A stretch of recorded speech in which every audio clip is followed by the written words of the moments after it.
திரு தனியரசு, பொறாமை, விரக்தி, காழ்ப்புணர்ச்சி இதனாலதான் இப்படி பேசுறாரு அப்படின்னு சொல்றது.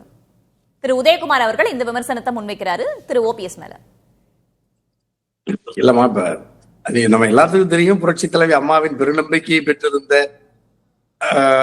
அரசியல் துறையில் பதவியின் மீது பற்றற்று தன்னுடைய தலைமைக்கு விசுவாசமாக இருக்கிற ஒரு அரிய வகை மனிதர் ஆருயிர் சகோதரர் ஓபிஎஸ் பன்னீர்செல்வம்னு புரட்சி தலைவி அம்மாவால பாராட்டப்பட்ட, அதாவது உலகத்திலேயே இப்படி ஒருத்தர் தனக்கு கிடைத்த பதவியை திரும்ப திரும்ப தருவது என்பது ஓபிஎஸ்ஐ தவிர அண்ணன் யாரு இல்லைன்னு நம்ம யாரும் சொல்லல, புரட்சி தலைவி அம்மா சொன்னது. எங்க அக்னி அவங்க எடப்பாடிக்கெல்லாம் அது அவங்க திரும்ப திரும்ப பார்த்துருப்பாங்க, கேட்டிருப்பாங்க. புரட்சி தலைவி அம்மா சொன்னது.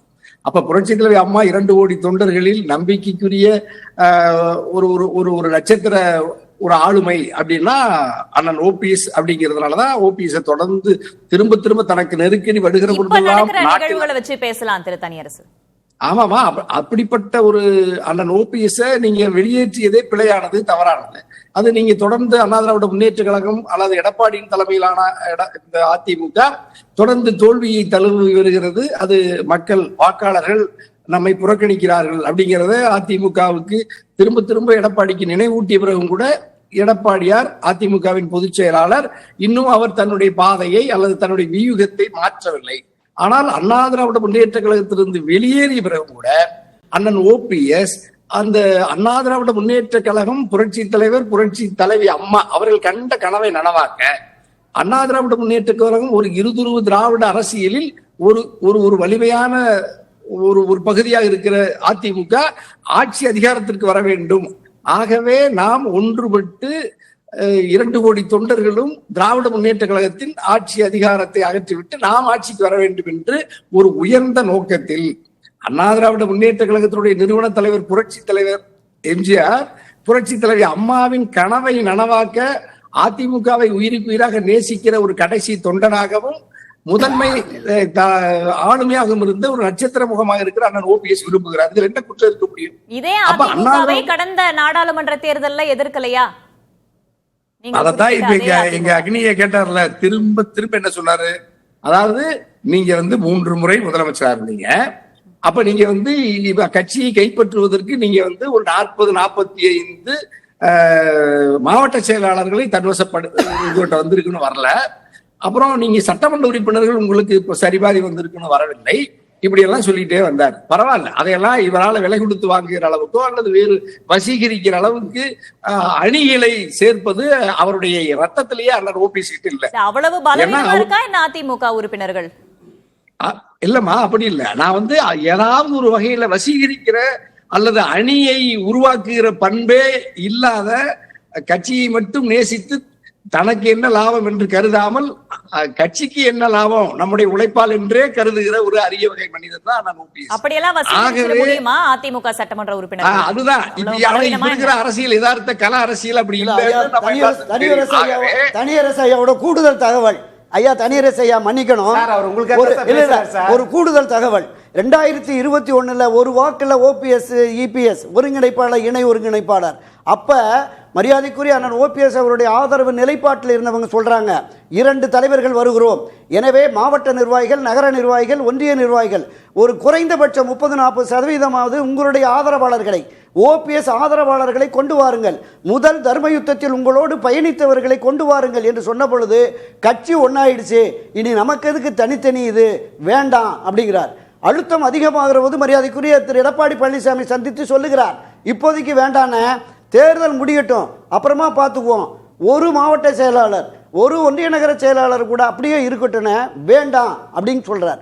ஒப்புக்கொண்டு வந்தார். அதனுடைய விளைவு தான் இது. அண்ணா சொல்லுங்க. இல்ல, வசீகரம்னா திரு ஓபிஎஸ் அவர்களும் இபிஎஸ் அவர்களும் நடிகர்கள்லாம் ஒண்ணும் கிடையாது. அவர்கள் சாமானிய தொண்டர்களாக இருந்து அதிமுகவினால் அங்கு திரைப்படத்துறையில இல்லாம வந்தவங்க தான் இவங்க 2 பேரும். நான் அந்த திரை கவர்ச்சி வசீகரத்தை சொல்லல, கட்சியில் வருகிற தன்னுடைய ஆதரவாளர்கள் என்றும் எடப்பாடி ஆதரவாளர்கள் என்றும் அப்படி ஒரு அந்த பாகுபாட்டோடு நிர்வாகிகளை அமைப்பாக்குவதே பிழை என்று கருதுகிற அடிப்படையிலேயே நாகரிகம் தெரிந்த ஒரு வலிமையான மனிதர். செல்லூர் ராஜு தம்பிதுரையை பழனிசாமி அவமதித்து விட்டார் அப்படின்னு குறிப்பிட்டிருக்காரு. இப்ப அந்த ஆதரவாளர்களை ஈர்க்கும் முயற்சியா இது? அல்லம்மா, இப்ப நீங்க அண்ணா திராவிட முன்னேற்ற கழகத்தில் இவ்வளவு வலிமையும் செல்வாக்கும் இருந்தவரையே இவ்வளவு இலகுவாக வெளியேற்றி விட்டு அவர் இணைந்தால்தான், அதாவது மோடி ஐயாவிடமும் அமித்ஷா ஐயாவிடமும் தேசிய ஜனநாயக கூட்டணியில் 2024 நாடாளுமன்ற தேர்தலில் உற்ற துணைவனாக கூட்டாளியாக இருந்த ஓபிஎஸ்ஐயே, அதாவது இணைத்துக் கொள்வீர்களா என்று கேட்டால் இணைத்துக் கொள்வது குறித்து காலம் கடந்து விட்டதுன்னு சொல்றாரு எடப்பாடியார்னா, அப்போ மோடி ஐயா அமித்ஷா ஐயாவோடு தேசிய ஜனநாயக கூட்டணியில் ஏற்கனவே இருக்கிற டிடிவியை அமமுகவை அண்ணன் ஓபிஎஸ்ஐவே நிராகரிக்கிற இபிஎஸ் எடப்பாடியார். அப்ப நீங்க இப்ப போய் இந்த கருத்து தம்பிதுரை அண்ணனையும் அவமானப்படுத்துகிறார். ஏற்கனவே செங்கோட்டை அண்ணன் இப்படி அவமானப்படுத்தப்பட்டு இப்பொழுதும் ஒரு மௌனமா தான் இருக்கிறார். இல்ல, இப்ப நீங்கள் குறிப்பிடுகிற திரு செல்லூர் ராஜுவோ திரு தம்பிதுரை அவர்களோ தற்போது வரைக்கும் தாங்கள் அவமானப்படுத்தப்பட்டு விட்டோம், அவமரியாதை செய்யப்பட்டு விட்டோம் அப்படின்னு ஒண்ணுமே சொல்லலையே. அப்ப உங்க தரப்பிலிருந்து வரும்போது அதை எப்படி எடுத்துக்குவாங்க? ஆமாமா, இப்ப செங்கோட்டையன் ஐயா கூட சொல்லல. ஆனா இப்ப செங்கோட்டையன் களத்தில் இருக்காரா? இப்ப நீங்க மேற்கு மண்டலத்துல இப்ப நம்ம எடப்பாடி ஐயாவுடைய பரப்புரை பயண திட்டத்துல எங்க செங்கோட்டையன் எங்க போனாரு? ஒரு புரட்சி தலைவர் காலத்துல, புரட்சி தலைவர் அம்மா காலத்துல செங்கோட்டையன் இல்லாம மேற்கு மண்டலத்தில் ஒரு அரசியல் நிகழ்வு நடத்திருப்பாங்களா? ஆனா எடப்பாடியார் இன்னைக்கு எந்த நிகழ்ச்சியிலேயாவது இன்னைக்கு செங்கோட்டையன் என்கிற ஒரு வலிமையான மேற்கு மண்டலத்துல ஒரு மிக மூத்த ஒரு தலைவர் செங்கோட்டையன் காணா. ஓபிஎஸ் நீங்க அதிகாரப்பூர்வமா வெளியேற்றிட்டீங்க. ஆனா செங்கோட்டையன் இதுவரைக்கும் வெளியே கருத்து சொல்லல. அதுக்காக அவரு இணக்கமா இருக்காருன்னு பொருளா இல்ல.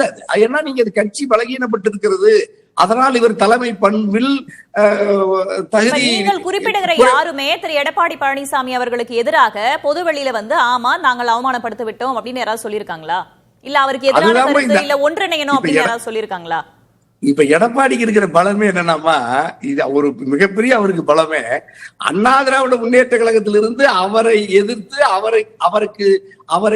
அவரை விட கூடுதலாக ஆட்களை திரட்டி அதிமுகவின் கொள்கைகளை, திட்டங்களை அல்லது அதனுடைய பைலாப்படி இந்த 2 கோடி தொண்டர்களை ஒருங்கிணைக்கிற ஆற்றல் எடப்பாடி தவிர யாருக்கு இல்லைன்னு எடப்பாடி நினைக்கிறார். அது களத்திலேயே அது பிரதிபலிக்கிறத நான் பாக்குறேன். இப்ப நீங்க எடப்பாடி ஒரு வலிமையான ஒரு தத்துவார்த்த அரசியல் அல்லது கட்சியை நேசிக்கிற அரசியல், தலைமை பண்பு நிறைந்திருந்த ஒரு ஆளுமை அப்படியெல்லாம் இல்ல. ஆனாலும் கூட அதற்கு இணையா வேற யாராவது இருக்காங்களா? யாருமே இல்லை. இன்னும் சொல்ல போனா நீங்க செய்தி தொடர்பாளர்களே இல்ல. வெளியில இருந்து அவருக்கு தலைமை பண்பு கிடையாது, அவமரியாதை செய்யறாங்க அப்படின்னு சொல்றதுனால திரு பன்னீர்செல்வம் அவர்களுக்கு என்ன பலன்? ஒருங்கிணைவுக்கு வழிவகுக்குமா இது? இல்லம்மா, ஏற்கனவே நான் பாதிக்கப்பட்டிருக்கிற எடப்பாடியால.